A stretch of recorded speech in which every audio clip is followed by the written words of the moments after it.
Hello বন্ধুরা, আমাদের চ্যানেলে তোমাদের সকলকে স্বাগত জানাই।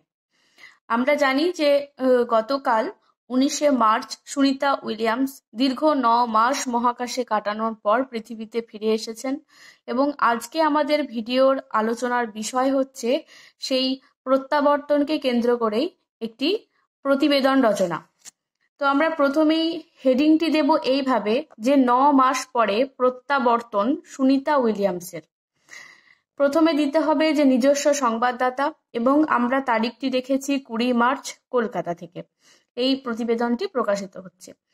এরকম ভাবে লেখার পর লিখতে হবে যে 9 মাসের বন্দিদশা কাটিয়ে 18ই মার্চ মঙ্গলবার সন্ধ্যা 5টা 57 আমেরিকান সময় অনুযায়ী, অর্থাৎ এই সময়টা হচ্ছে আমেরিকার সময় নাগাদ পৃথিবীতে ফিরেছেন ভারতীয় বংশোদ্ভূত আমেরিকান নভশ্চর সুনিতা উইলিয়ামস ও তার সহ অভিযাত্রী বুচ উইলমোর।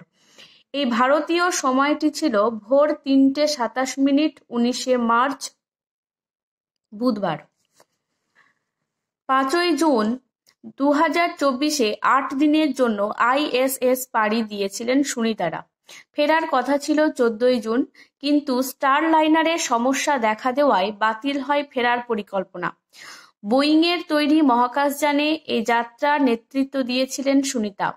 তাদের সেখানে পৌঁছে ফিরিয়ে আনার সময় যান্ত্রিক গোলযোগের কারণে উড়ানটি একা ফিরে আসে। এরপর 2 নভশ্চরকে ফেরানোর বিকল্প পথ খুঁজতে খুঁজতে কেটে গেল 9 মাস। মাঝে ঢুকেছে রাজনীতিও। অবশেষে 17ই মার্চ সকল জটিলতা পেরিয়ে ISS এ পৌঁছে গেছিল ইলন মাস্কের সংস্থা স্পেস এক্সের ক্রু ড্রাগন। সঙ্গে নিয়ে গিয়েছিল আরও 4 মহাকাশচারীকে।